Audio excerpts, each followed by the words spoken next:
Clasificación A. Apto para todo público.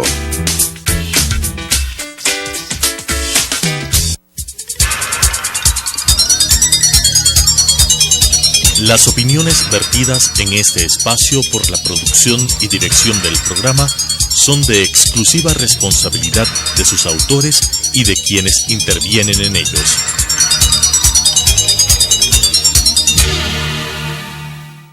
Sucesos presenta Punto de Vista, pensamiento libre y crítico. Día a día buscaremos diferentes visiones para la comprensión de la realidad del tercer milenio.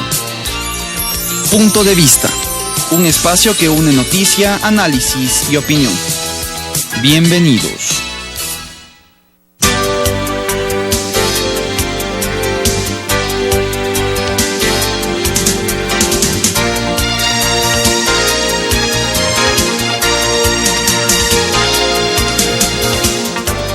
Por estar con nosotros. En este momento damos la bienvenida a Agustín Ontaneda.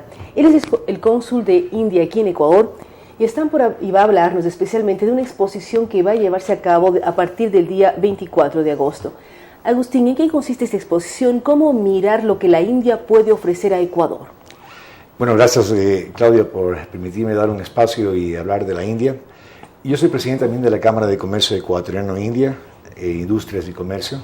La idea es tratar de fortalecer las relaciones bilaterales entre ambos países. En este punto hemos invitado a varios empresarios de la India que vienen a exponer productos en el área de artesanías, joyería, textil, etc. De tal manera que los ecuatorianos en general y en las empresas pequeñas puedan buscar su contraparte en tema de negocios en estos sectores. ¿Cómo hacer que Ecuador vea más la India? ¿Por qué la pregunta? Es el segundo país más poblado del mundo, con una industria gigantesca, desde en temas de software hasta en temas de cine, porque si uno piensa en el cine norteamericano, que es nuestro vínculo directo, Bollywood produce mucho más que el mundo norteamericano. ¿Cómo hacer que veamos más hacia este país tan importante en la historia de la humanidad, pero también que tiene mucho que ofrecer y recibir de Ecuador? Bueno, vamos por la primera parte de la pregunta. Nosotros vemos a India como un país potencialmente en temas de textil. Por los 1.300 millones de habitantes que tiene la India, consideramos que el primer producto de exportación que tiene la India es el algodón y el yute. Entonces, en ese sentido, creo que tenemos bastantes empresarios ecuatorianos que les interesa importar esta materia prima y comenzar a proceder a fabricar alfombras, maletas en ese material. Luego, la parte de lo que hablamos de la industria de Bollywood. La Cámara de Comercio Ecuatoriano-India hace 3 meses trajo a un director de cine. Este director de cine fue presentado a la viceministra de Turismo del gobierno ecuatoriano, pero lastimosamente no hay los fondos necesarios para poderle soportar a este empresario del área de cinematografía de Bollywood. Entonces lo que estamos viendo es alternativas propias de empresarios ecuatorianos en el área privada que desean aportar, sea con tema económico, tema logístico, pero que se pueda aprovechar lo que está ocurriendo en el país. Lastimosamente por el tema del terremoto, esto dañó el tema del turismo, de las carreteras de nuestro país, e India vio el momento propicio para impulsar el Ecuador y tratar de aprovechar esta desgracia en una felicidad. ¿Para quién? Para los que están viviendo la situación actual en Manabí y en Esmeraldas. Entonces la película se iba a realizar en estos sectores y aprovechar de los actores ecuatorianos y también de los que están el día a día y poder lograr venderla al mundo entero. Si hablábamos en dólares, si tenemos 1.300 millones de habitantes en la India y solo podemos coger el 10%, 130 millones de habitantes, que puedan ver esta película, que va a ser 80% hecha en el Ecuador y el 20% realizada en la India, con actores de primer nivel de la India, de tal manera que podríamos tener un ingreso importante para beneficio de las dos provincias que están afectadas. ¿Y esto está funcionando? ¿Qué está pasando? Estamos avanzando. La viceministra de Turismo tuvo esta esta acogida en buena lid. ¿Qué significa esto? Que está tratando de aportarlo en temas logísticos, es decir, ok, el gobierno ecuatoriano no puede dar un financiamiento, y estamos claros en esto, pero puede darnos, un hotel, utilizar un helicóptero si es que se requiere para movilizar a los actores, movilizar al director. Y de tal es decir, la parte logística y apoyo para que se lleve a cabo. Esperemos que esto se concrete y empiece a rodarse una película, porque el público hindú es un público enorme. Si uno piensa solo el 10%, son más de 100 millones de habitantes, y no solamente se va a ver allí, se va a ver en gran parte del continente asiático y en otros países. Ahora, Agustín, también uno piensa en tecnología. India se caracteriza en el momento actual por ser un puntero en el tema tecnológico. Vemos empresas como Tata presente en Ecuador. ¿Cómo ir cerrando más relaciones con un país tan fuerte en estos temas? De hecho, en la parte de tecnología, con Tata, como lo acabas de mencionar, es socio de la Cámara de Comercio. Esta empresa india está ya desde el año 2008 operando acá, en el Ecuador.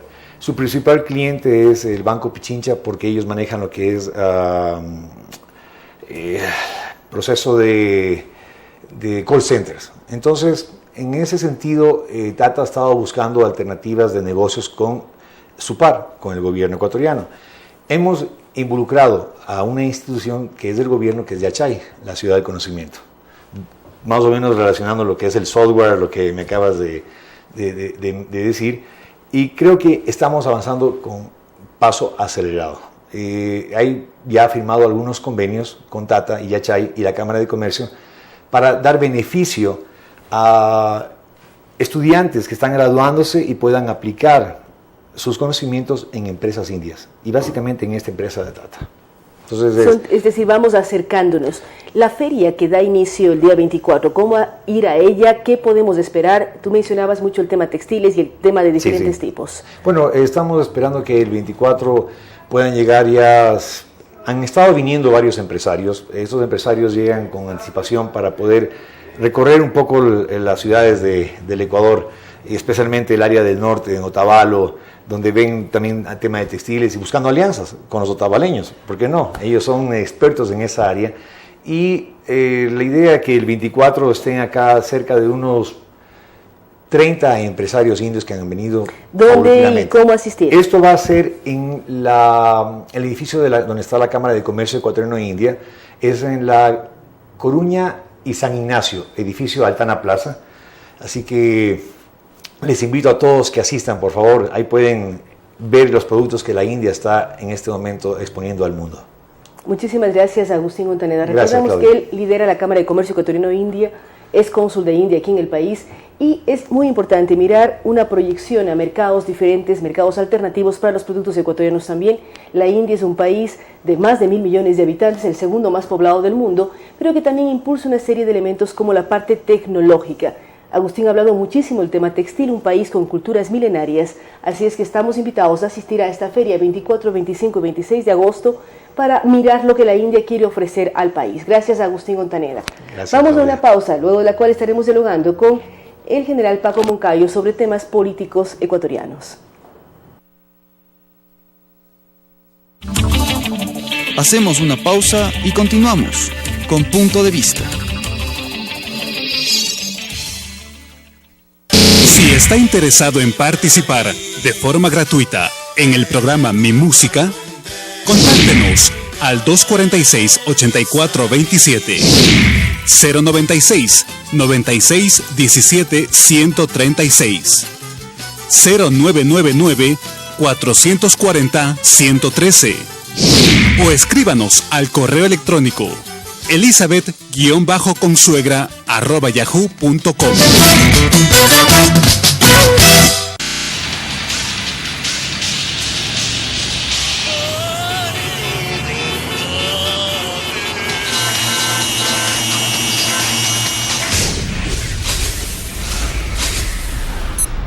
Tómelo con calma.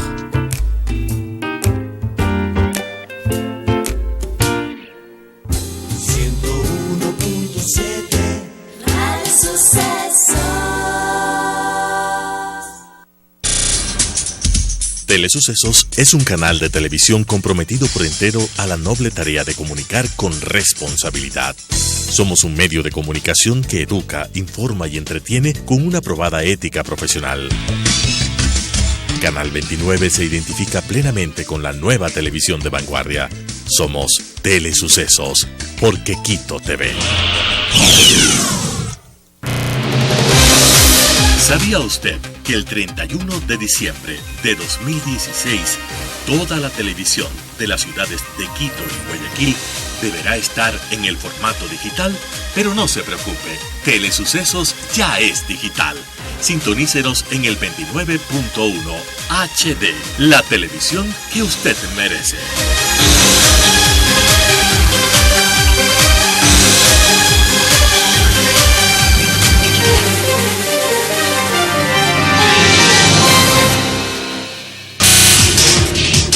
Telesucesos es el primer noticiero de texto en la televisión ecuatoriana.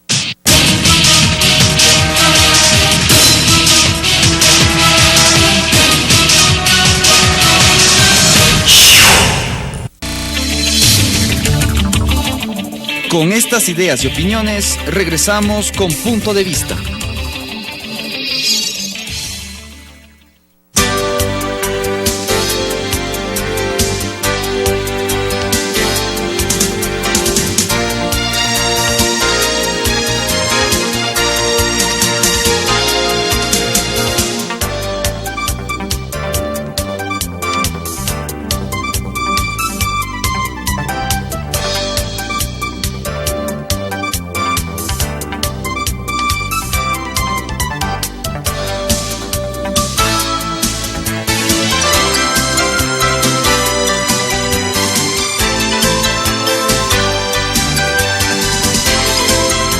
Gracias por estar con nosotros. Este momento, como le habíamos anunciado, estamos con el general Paco Moncayo.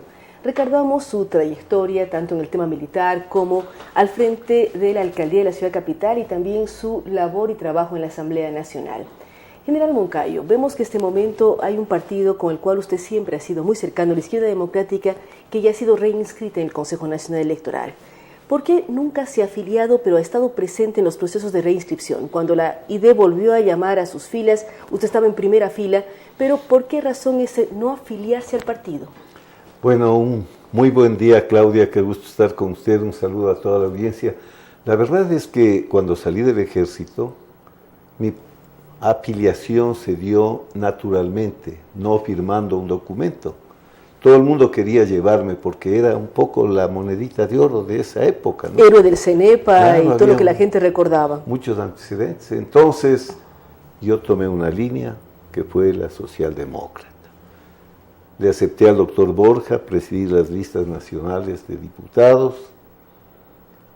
Trabajamos juntos, tuvimos el problema en la asamblea, que nos aceptaron una renuncia no presentada por la lucha fuerte que dimos, enérgica que dimos en contra de las medidas neoliberales que acabaron con la economía del país. Sí, recordamos que usted estuvo en las calles cuando cayó Maguad. Así fue, y cuando nos votaron pues al general Yandún y a mí de la asamblea, nos abrieron una puerta que fue lo mejor que me ha pasado en la vida terminada mi carrera militar, ser 2 veces alcalde de Quito, con la Izquierda Democrática.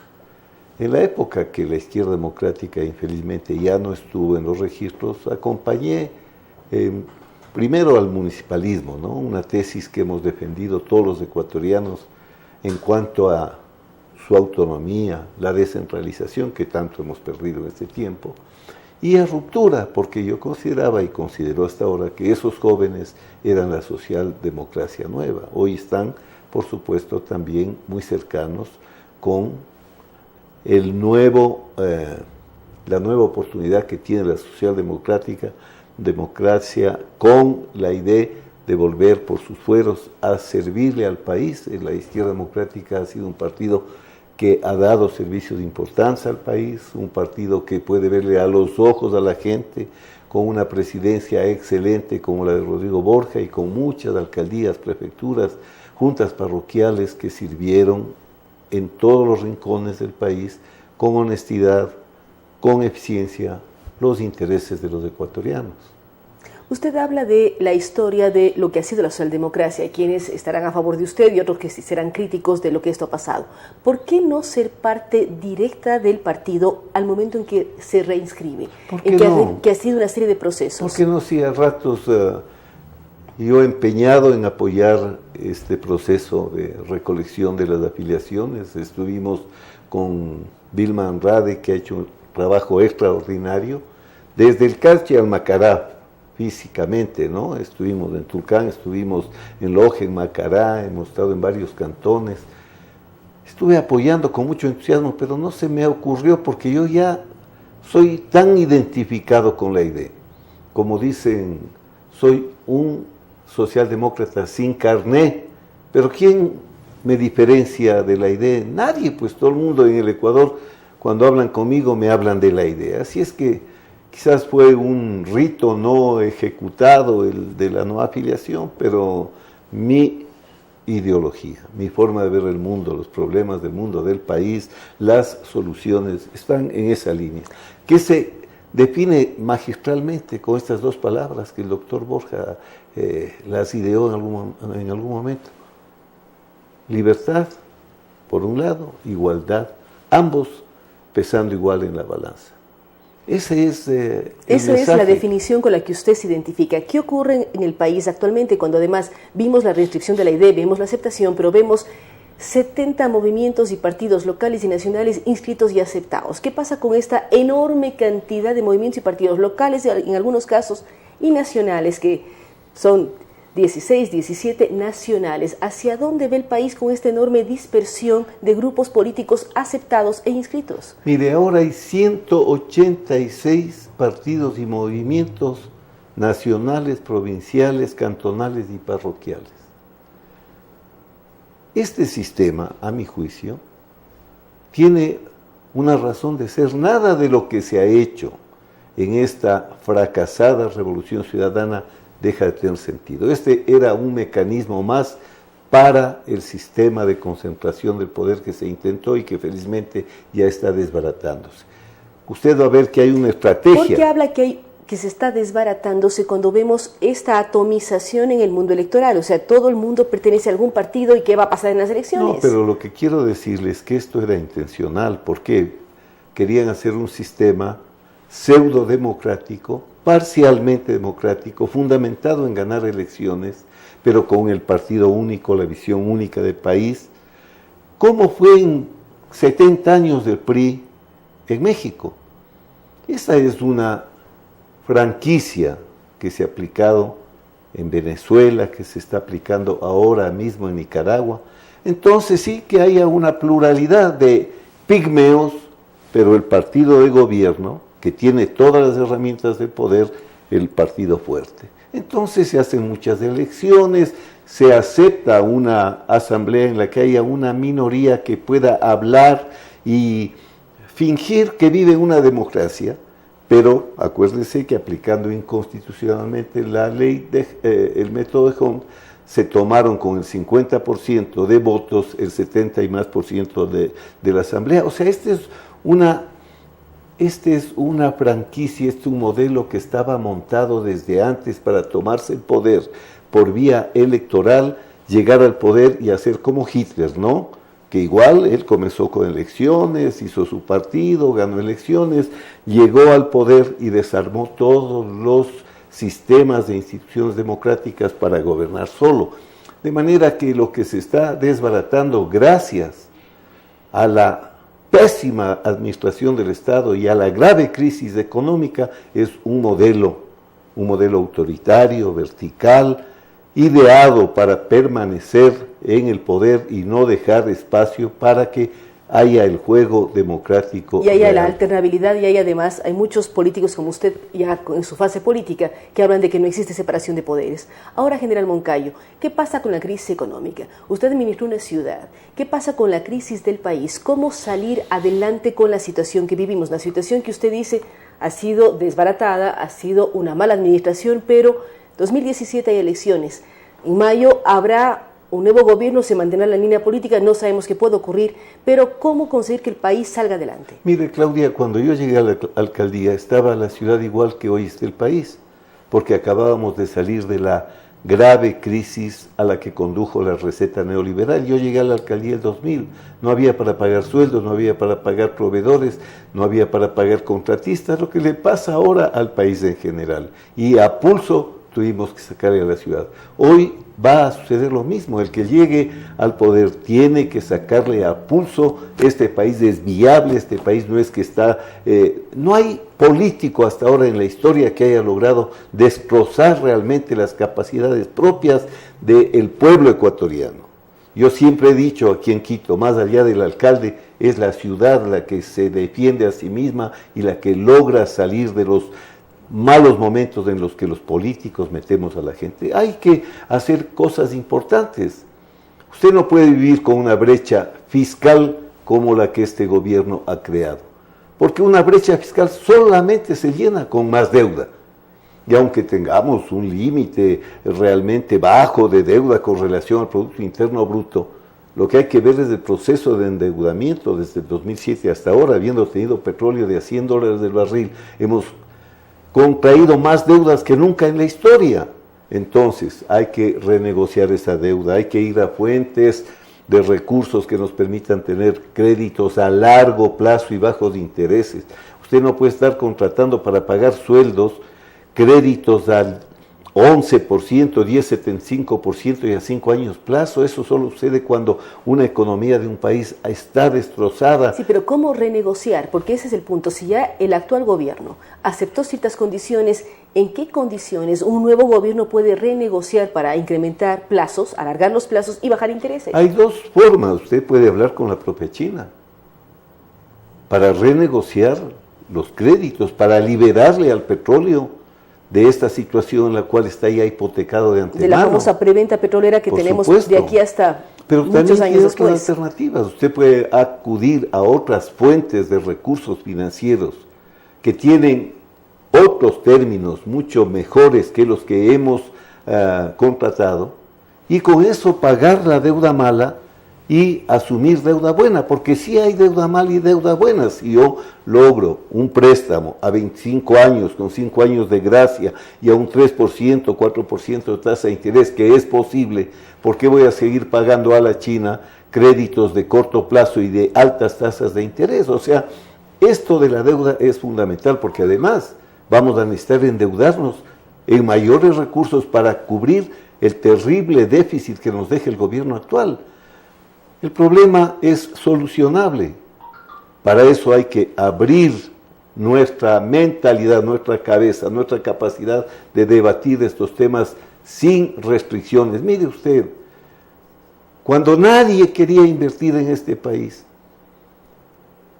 alcalde Paco Moncayo, logramos que vengan a invertir de Estados Unidos, Canadá y el BID, porque el aeropuerto de Quito no se hizo con banca de orígenes oscuros, fueron platas de la OPIC, de la EDC, de organizaciones estatales y de el BID. Con eso se hizo el aeropuerto. ¿Por qué? Porque había confianza en la gestión, confianza en la administración. Hay que crear confianza en el mundo entero sobre la posibilidad de una gestión seria. No podemos seguir viviendo como ricos si somos pobres, pero si eso nos ha pasado.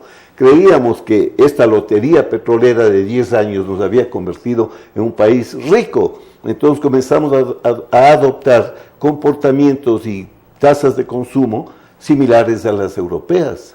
Vea usted el resultado, pues es que usted no puede vivir así, consumir así, si no puede producir para satisfacer su propia demanda y para vender en el exterior.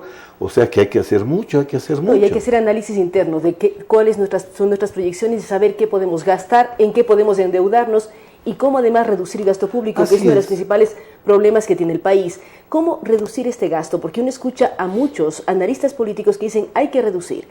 El problema son el alto número de empleados del sector público, pero al mismo tiempo uno dice, reduzco y mando al desempleo. ¿Qué opciones usted encuentra? La verdad es esa. Cuando usted cae en esta vorágine populista y demagógica, no es pues que es muy fácil salir de ella. Hay varias secuelas. Por ejemplo, yo digo, vamos a votar la mitad de los empleados, ¿no? Usted también está bajando el consumo que esos empleados generan. está generando un desempleo grave. No, por eso cuando a mí me hablan de achicar, acortar el Estado, no, yo digo hay que racionalizar el Estado. Hay que hacer que el Estado cumpla muy bien lo que le corresponde hacer, hay que revisar la estructura, hay que suprimir lo innecesario. Yo le digo a usted, justifica que una cancillería tenga 120 asesores, o que según sé una empresa quiteña tenga 20 asesores. Todos esos cargos parasitarios tienen que desaparecer, y no me daría pena que a los parásitos que han estado disfrutando de su relación política se les tenga que mandar a la casa, porque además esta gente tiene plata suficiente, no es que a usted les va a causar un daño grave. Hay que generar empleos. ¿Sabe cómo se genera empleos? Terminando con esta visión faraónica que ha tenido el presidente Correa para hacer de cada cosa un monumento en la historia a su personalidad. ¿Cómo hacíamos en Quito para generar empleos? Mire, 1.400 kilómetros de calles adoquinadas. Hubiese podido contratar a las grandes empresas que vayan y en un corto tiempo estén las calles pavimentadas, ¿no es cierto? Y aplauso al alcalde. Nosotros con adoquineras comunitarias, con la mano de obra de los barrios, hicimos eso y generamos gran cantidad de empleo en el alcantarillado. Pero no era directo con el municipio, sino con las diferentes empresas, con empresas, pequeñas empresas, claro, que iban haciendo tramos. Y empresas que ganaban el concurso sin dar un centavo a nadie, inclusive con tómbola.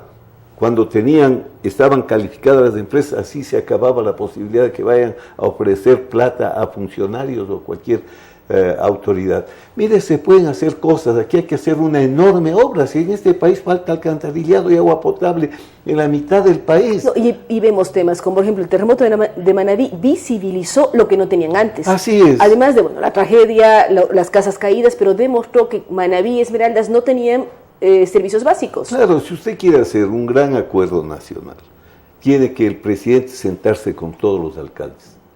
Y vamos juntos, alcalde, presidente y la comunidad, porque las mingas no tienen por qué haber desaparecido. Ahora, ¿usted va a ser candidato a la presidencia de la República? No tengo quien me proponga, ni estoy desesperado porque me propongan, pero yo políticamente voy a seguir actuando.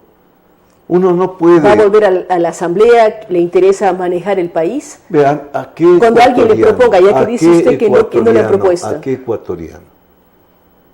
Que tenga experiencia, que sepa cómo hacer las cosas, que haya sido exitoso en todo lo que hizo administrando, desde cuando en su linda provincia y ciudad fui director del CREA, un muchacho, ¿no? Porque en ese entonces, 36 años, yo ya me sentía un hombre suficientemente maduro, pero la gente decía, este es un joven, un muchacho.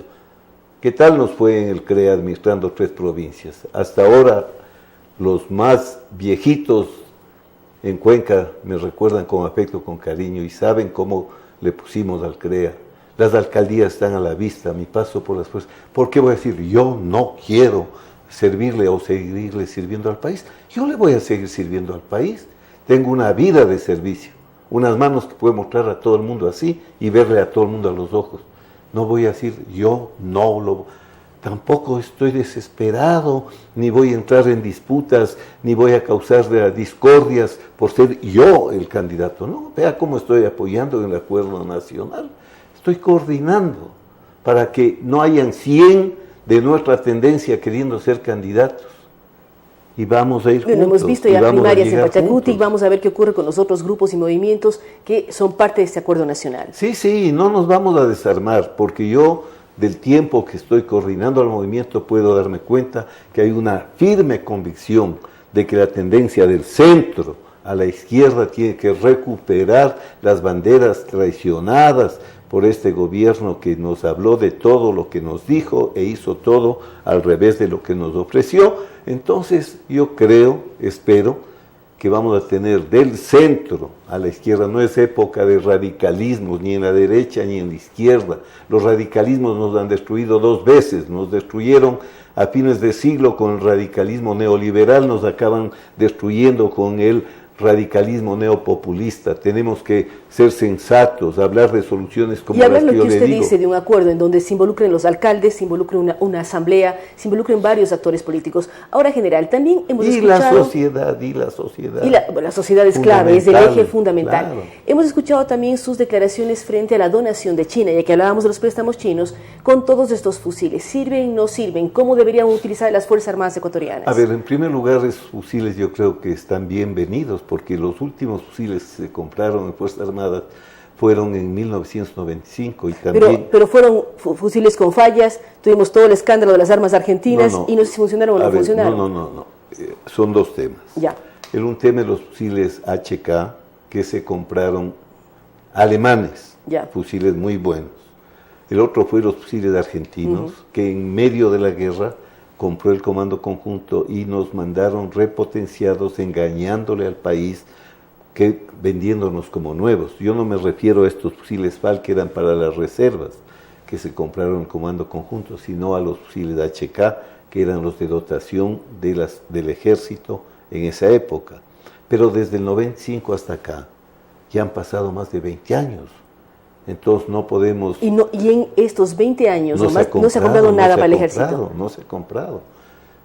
Entonces, bienvenidos 10.000 fusiles AK, un fusil excepcional, porque me parece ridículo decir, como eso usaban los guerrilleros, ¿por qué van a usar? No, pues si usaban los guerrilleros, porque es el mejor fusil que ha existido, el Kalashnikov. Entonces, bienvenido.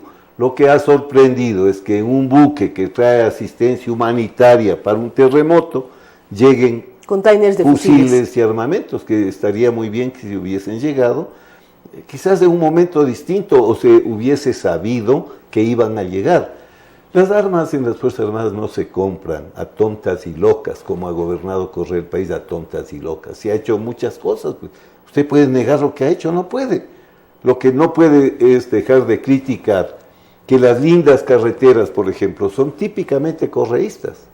Porque va usted en un carril, en una parte 6 carriles, después 2 carriles, después 1 carril, después 3 carriles. Así se ha gobernado, ¿no? No es que no se ha hecho cosas, se ha hecho a tontas y locas. El armamento no llega a tontas y locas, pues hay un proceso de planificación. Hay la planificación estratégica, operativa, y la planificación estratégica institucional. Cómo la fuerza va a crecer para poder cumplir las tareas. Hoy se planifica por competencias. Entonces, para cumplir estas competencias necesitan estos armamentos. Y necesitan ahora en planificación. Estaban planificando que los armamentos lleguen, no lleguen. Ustedes en ayuda humanitaria llegan containers de fusiles. Todo esto es lo que se tiene que clarificar. Pero lo que le vuelvo a decir, dando respuesta a su pregunta, si caen o no bien al país. Ahora, claro, esto implica otros temas. La fábrica de municiones, porque si le mandan a usted con 100 cartuchos por cada fusil, eso en un entrenamiento de uso del fusil se termina. ¿No será que con esto la fábrica de municiones va a tener que hacer cambios radicales y acelerados para poder producir la munición que se necesita? ¿No será que esta dependencia va a generar otra, que es que tengamos que seguir comprando munición? Todo eso debería estar claro. Porque eso es lo que usted mencionaba, planificación estratégica, pero muchos ecuatorianos también se preguntan, si ya no tenemos conflictos con países fronterizos, ¿para qué las Fuerzas Armadas necesitan tanto fusil? También hay el tema de la paz en Colombia. ¿Qué problemas va a traer en seguridad externa e interna al país? Mire, Claudia, esta es una excelente pregunta. La seguridad es como la salud. Usted no necesita enfermarse para que haya una farmacia, que haya un médico, que haya un odontólogo. La seguridad no necesitamos que este rato hayan los hechos violentos para decir, compremos al apuro las cosas. Usted sabe cómo están pues unidos ya Alemania, Francia, en un gran contexto de un superestado que es la Unión Europea en definitiva, ¿no? Que le faltan todavía algunos pasos que dar para llegar a ser una federación. Sin embargo, tiene ejército Alemania, tiene ejército Italia, tiene ejército Francia. No nos perdamos, no se necesita que haya la enfermedad para que los sanos creamos que no vamos a necesitar médicos. Mire, la paz en Colombia, o la no paz que infelizmente hay todavía seres como el expresidente Uribe que apuestan y luchan radicalmente para que esa paz no se consiga. La paz firmada va a traer consecuencias difíciles en las fronteras ecuatorianas. La no firma de la paz todavía consecuencias peores. Nadie le puede a usted asegurar que no vuelva a existir un Fujimori en el Perú o que a algún loco se le ocurra que hay que volver a la bisectriz porque la línea de frontera en el Pacífico fue mal negociada por el presidente. Eso pasa en la historia. Entonces, además 10.000 fusiles para solamente equipar a las unidades de frontera que están todos los días patrullando esa frontera, defendiendo la soberanía. Bienvenidos, vuelvo a decirle, no es que porque ya firmamos la paz con Perú, ya no hay que tener ejército, o peor, no hay que darle al ejército las herramientas fundamentales. Imagínese usted, sería como decir que al médico no le den las herramientas, los equipos que necesita para curar, para sanar, para defender la vida, la salud. No, eso no hay que confundirse. Muchas veces porque queremos criticar algo que hace el gobierno, nos pasamos a extremos. Yo creo que bienvenidos 10.000 fusiles, 20 años después, que vayan a renovar el equipamiento de una parte del ejército, de las Fuerzas Armadas. Muchísimas gracias al general Paco Moncayo. Con él hemos hablado de varios temas. Uno, la reconformación de la izquierda democrática. Nos reitera que nunca se ha afiliado y no está todavía afiliado, pero saluda el hecho que ya nuevamente la socialdemocracia en el país esté aceptada y registrada en el Consejo Nacional Electoral. Ve con preocupación también, por otra parte, tantos grupos políticos, esta atomización de los sectores políticos, pero él dice hay un modelo que se está derrumbando y por lo tanto en las elecciones próximas habrá cambios.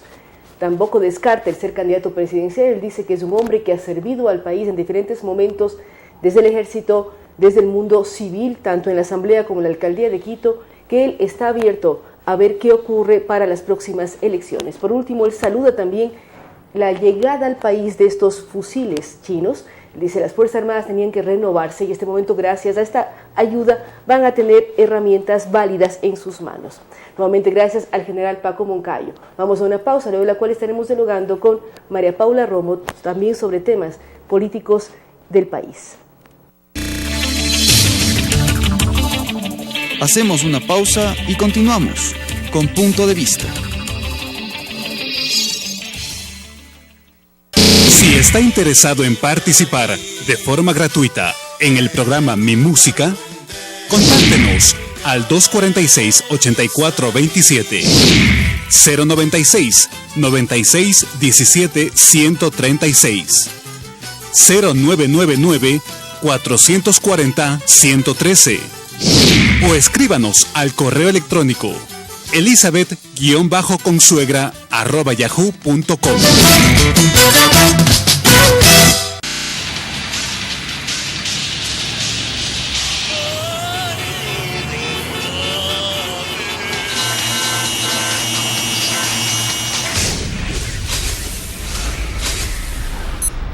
Tómelo con calma.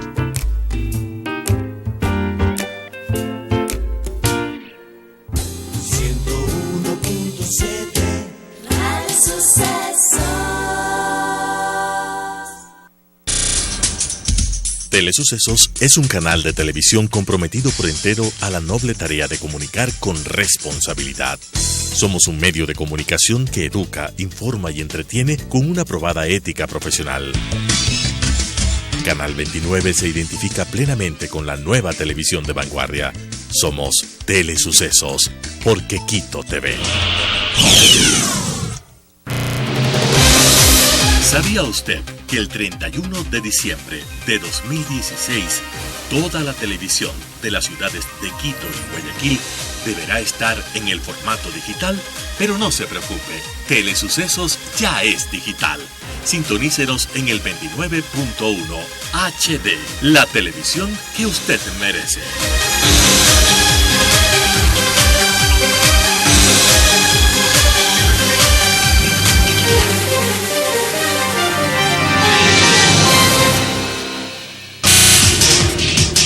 Telesucesos es el primer noticiero de texto en la televisión ecuatoriana.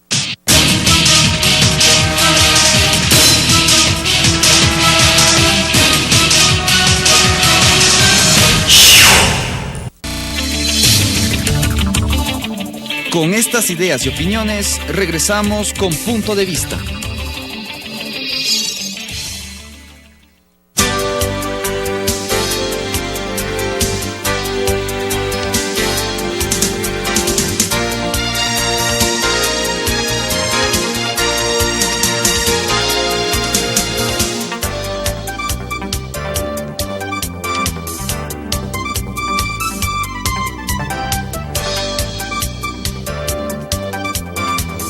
Gracias por continuar con nosotros. Como lo habíamos anunciado, estamos con la doctora María Paula Romo. Ella es decana del área social de la Universidad Internacional del Ecuador y también es una analista política permanente sobre los diferentes sectores y lo que está viviendo el país. María Paula, estamos en temporada preelectoral, pero al mismo tiempo hemos revisado artículos de María Paula Romo sobre la preocupación frente a libertad de expresión y otros temas que involucran en general al país entero. ¿Cómo mirar la situación que vive el país cuando hay preocupación de los medios, temas de frecuencias, críticas o sanciones a diferentes sectores de la opinión pública? Buenos días, Claudia, muchas gracias por la invitación. Creo que efectivamente entre las cosas que hoy describen la situación del país está por un lado la crisis económica, pero por otro lado un terrible problema de restricción de libertades. Yo hablaría de libertades en general, aunque el caso de la libertad de expresión es un tema que tiene sus propias particularidades en este momento en el país, pero efectivamente una de las características de lo que está pasando y que no hay que desconectarlo completamente de la crisis económica, de la crisis institucional, tiene que ver con libertad de expresión y lo miramos todos los días, ¿no? En estas últimas horas, en estas últimas semanas, probablemente uno de los temas más recientes es la sanción, la nueva sanción a un canal de televisión y a la periodista Janet Nostroza por linchamiento mediático, esta figura tan extraña creada en la ley de comunicación y que se usa además como un intento para silenciar una serie de investigaciones, programas, entrevistas sobre el tema de la compra de medicamentos en el Ecuador, temas que se siguen destapando todos los días y que el Servicio de Compras Públicas dice, no, usted al hacer tantas entrevistas lo que está haciendo es lincharme, ¿no? El Estado usando las herramientas para defenderse a sí mismo. Sobre el tema de las frecuencias podemos decir algo parecido. Estaba en marcha un concurso de frecuencias, 1.472 frecuencias están en juego y han transcurrido creo que 2 meses ya desde el plazo en el que se cerró el momento para presentar las postulaciones por esas frecuencias y Arcotel aún no ha sido capaz de dar la información sobre cuántas postulaciones se han presentado. Un llamado de atención a diario La Hora, o sea, es un tema repetitivo. Además, los medios tenemos la preocupación, recibimos una serie de fuentes de información, pero en un momento dado, en caso de diario La Hora, dicen, no, la fuente que usted recibió está mal. Entonces, ahí la pregunta es, ¿quién juzga? ¿Cómo lo juzga? Y María Paula, como jurista, ¿cómo analizar? ¿Quién debe analizar lo que dice un medio de comunicación o las fuentes de donde se nutren?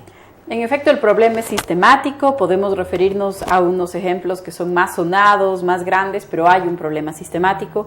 La ley de comunicación tiene 3 años de vigencia, los cumplió el mes pasado, y si no me equivoco, 600 procesos, el 80% han terminado en sanción, es decir, todos los días hay un medio que está siendo sancionado. Desde el punto de vista del derecho y de la política y de la convivencia democrática, ¿quién debe revisar lo que dice un medio de comunicación? Sus lectores,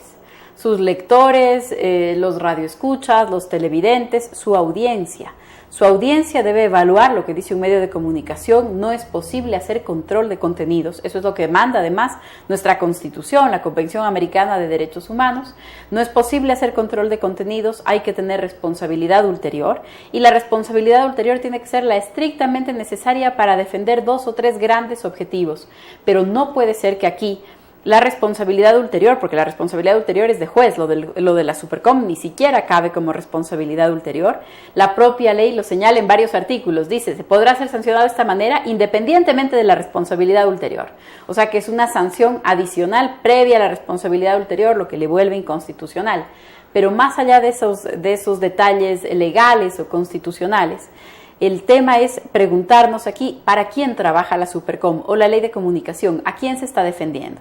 ¿Se está defendiendo al ciudadano que probablemente en un enfrentamiento con los medios y el gran poder y la influencia de los medios se queda muy pequeño frente a eso? No. Está siendo utilizada básicamente la ley y las sanciones para defender al Estado, al gobierno, a los funcionarios públicos que no quieren rendir cuentas de lo que está pasando.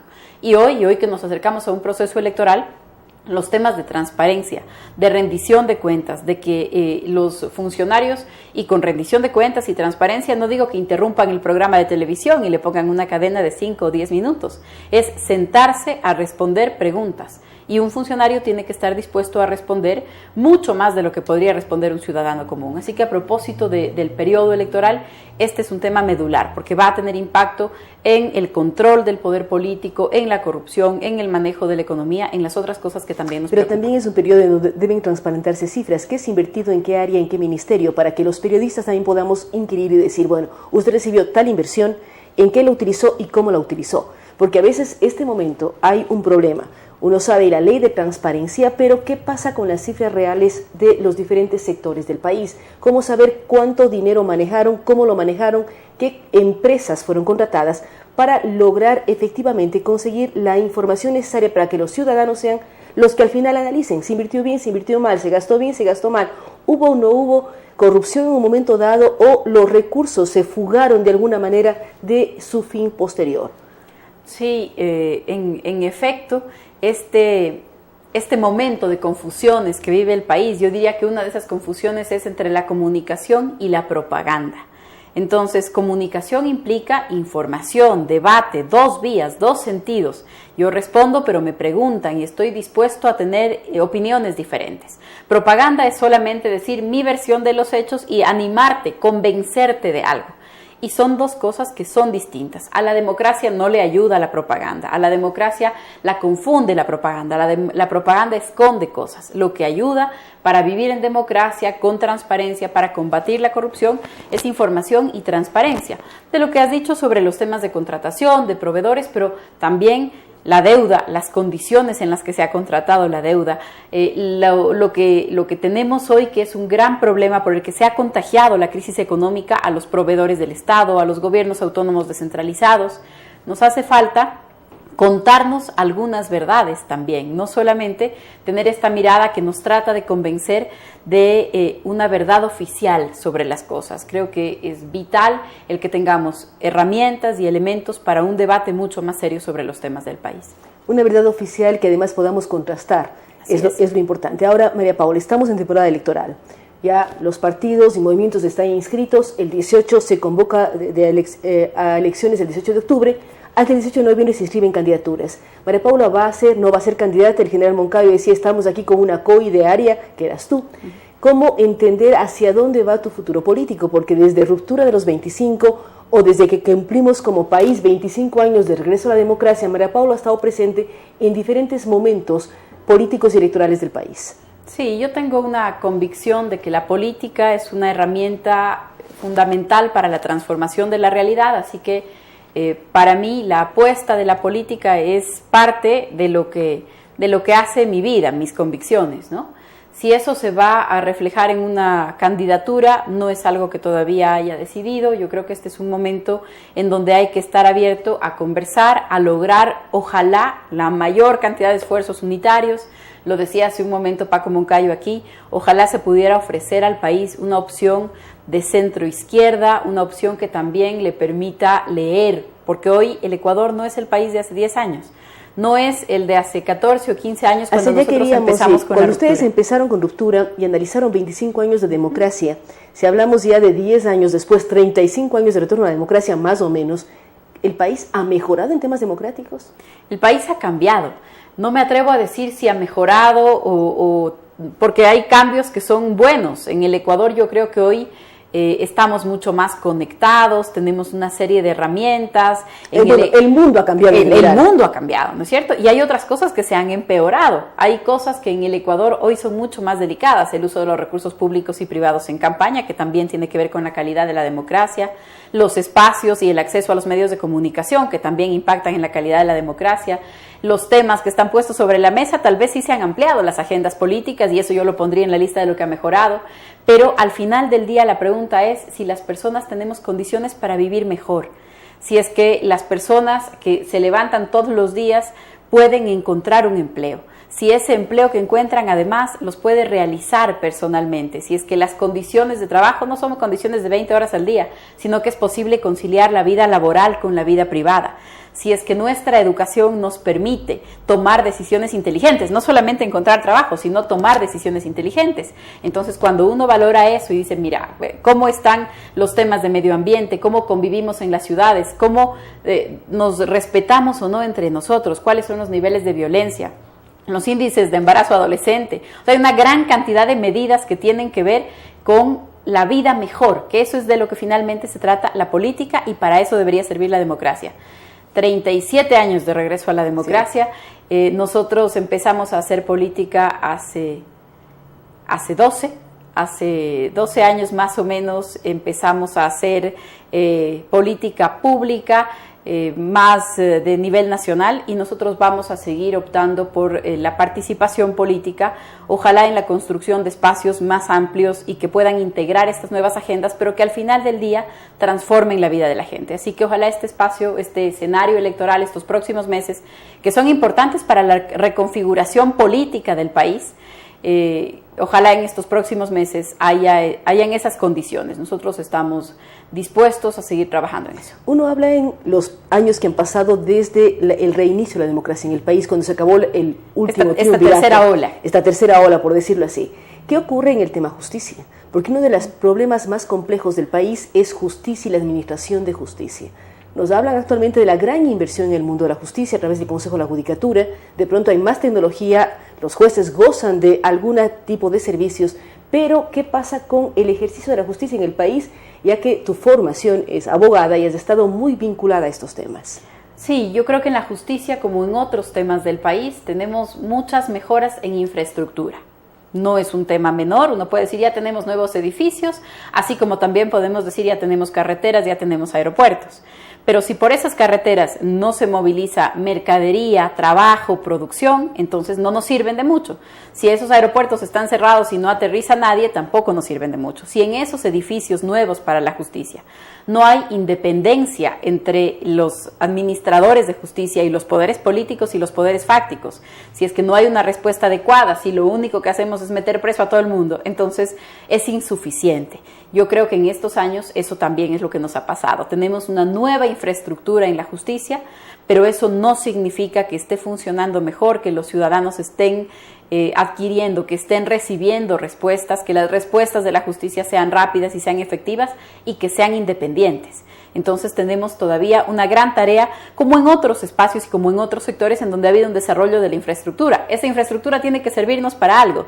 Si tenemos una carretera, por esa carretera tienen que transportarse productos, turistas. Por ejemplo, el ejemplo más claro con los aeropuertos. Los aeropuertos tienen que estar abiertos y funcionando. Tienen que estar abiertos y funcionando y que la gente tenga ganas de venir. Es decir, en cada aeropuerto aterrizan tantos vuelos diarios. Exactamente. Vemos aeropuertos muy buenos como el de Santa Rosa. Que están vacíos. Que están vacíos. Hay 1 o 2 vuelos diarios en el mejor de los casos. Exactamente. Una serie de elementos. Ahora, el tema justicia, lo que siempre los políticos hablan es de la necesidad de seguridad jurídica, que es mucho más que solo justicia.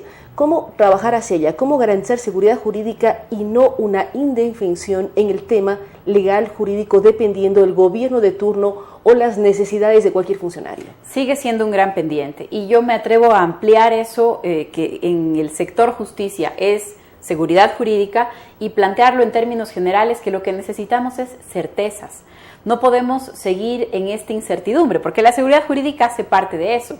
Y en la economía nos pasa lo mismo. No podemos tener 14 o 15 reformas tributarias en 10 años. Este año vamos a batir récord. Estamos un poco más allá de mediados de año y se está debatiendo ya en la Asamblea Nacional la cuarta reforma tributaria. 4 reformas tributarias en un año. No hay negocio que pueda prosperar así. No importa si yo tengo un pequeño emprendimiento o tengo una gran empresa. Si me cambian las reglas, las normas de juego de la economía, de los impuestos, de los trabajadores, de mis obligaciones con 10 ministerios diferentes, y si me las cambian todo el tiempo, no es posible tomar decisiones. Pasa lo mismo con la justicia. Si es que me cambian las reglas todo el tiempo, si las leyes se manejan a conveniencia de determinados sectores, ¿cómo puedo yo desarrollar mis actividades normales? Entonces, como en la justicia se necesita seguridad, En la economía se necesita certeza, en la política se necesita confianza. Creo que hemos pasado estamos pasando por un periodo de gran inestabilidad, a pesar de que los nombres sean los mismos. Los giros en la política del gobierno no le hacen bien al país porque estamos como gallinas sin cabeza, ¿no? Seguimos corriendo, pero no sabemos para dónde. Exacto. Entonces, seguimos corriendo, pero no sabemos para dónde. Es fundamental recuperar la idea de estos son los proyectos nacionales, estos son los proyectos que no dependen del cambio de gobierno, que no dependen de cómo me vaya en las encuestas. Nos establecemos unos objetivos y es fundamental que todos coincidamos y que todos hagamos un esfuerzo por llegar hacia allá.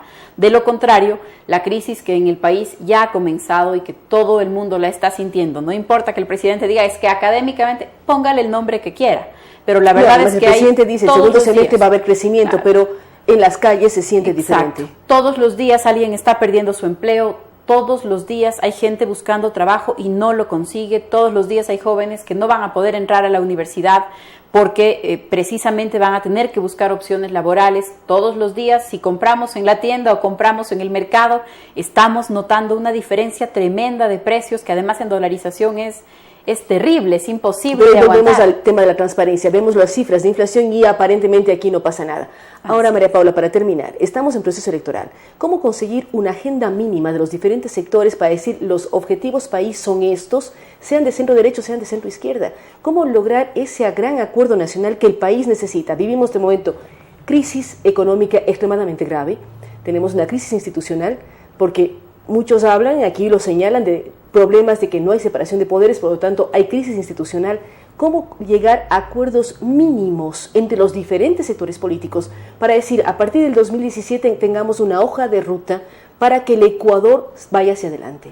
No es fácil llegar a acuerdos al margen de candidaturas, porque eso es un problema. No es fácil llegar a acuerdos, pero es indispensable para este próximo periodo. Entonces hay que hacer un esfuerzo. Y creo que parte de esos acuerdos tienen que ver también con un compromiso, porque a veces hacemos acuerdos en el deseo, ¿no? Tengamos un acuerdo de que se necesita independencia, pero cuando yo tenga la oportunidad, entonces voy a tomarme la justicia. ¿Qué es lo que hizo el presidente Correa? ¿Qué es lo que hizo el gobierno del presidente Correa en determinado momento? Porque estaba de acuerdo con la independencia, estaba de acuerdo excepto cuando yo tengo la oportunidad. Entonces, cuando uno hace política, los acuerdos tienen que estar acompañados de unos compromisos de no hacer.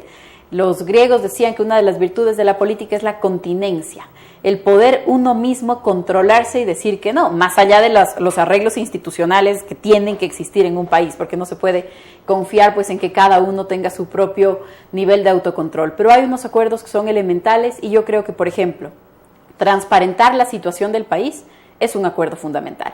Independientemente de nuestra postura política, del sector al que representemos o pretendamos representar, necesitamos transparentar las cifras y saber no solamente qué pasa, sino qué ha pasado en estos años. Yo creería que otro gran acuerdo también tiene que ver con el recuperar el sector privado de la economía. Hemos pasado por un periodo de asfixia, tal vez me corrijo, ni siquiera solo de la economía, el sector privado en general, porque el tercer sector, la sociedad civil, las ONGs, los emprendimientos, las universidades, la educación, otros servicios, algunos de esos que son servicios públicos, pero todos hemos pasado por un momento de una asfixia, de una imposibilidad de desarrollarnos, que no es posible continuar, no es posible mirar el futuro del país sin el sector privado, desde la sociedad civil, desde las ONGs, las universidades, la educación y la empresa privada y los emprendimientos de todos los tamaños. Creo que es posible con voluntad, con buena voluntad, hacer algunos acuerdos y también reconociendo las diferencias. En algunas cosas no vamos a estar de acuerdo y eso es normal y eso es legítimo en una democracia. Pero lo importante es tener objetivos y metas país. Al margen, si tengamos diferencias ideológicas, lo que dice María Paula es muy claro, busquemos al menos acuerdos de transparencia y liberar al sector privado en todo lo que significa, desde organizaciones de la sociedad civil hasta empresa, con universidades, con todos los sectores, de esta asfixia que ella indica hemos vivido. También ella habla sobre la problemática de seguridad jurídica, luego de que este año vamos por la 4ª reforma tributaria, el tema también que apunta a mirar qué está pasando en el Ecuador en temas de libertad de expresión, en temas de derechos. Hicimos una comparación sobre los 25 años de democracia y los 37 actuales, Hemos mejorado en algunas cosas, estamos seguramente con más servicios, pero ¿qué ocurre con el ejercicio de los derechos y las libertades? Gracias a María Paula Romo porque nos ha acompañado el día de hoy. Recordamos que ella es decana de todo el área social de la Universidad Internacional del Ecuador, también analista política. Y antes de terminar, queremos recordar que este programa llega con el apoyo de Centro Comercial El Bosque, de MAPS, Cooperativa Policía Nacional, Cheviplan, Tarjetas Experta del Banco del Pichincha y la Universidad Internacional del Ecuador. Con ustedes hasta el día de mañana.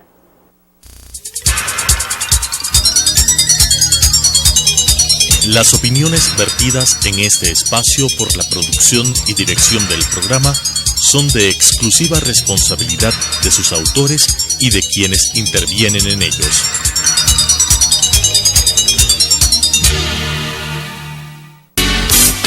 Sucesos presentó Punto de Vista, pensamiento libre y crítico. Día a día buscaremos diferentes visiones para la comprensión de la realidad del tercer milenio. Punto de Vista, un espacio que une noticia, análisis y opinión. Hasta la próxima.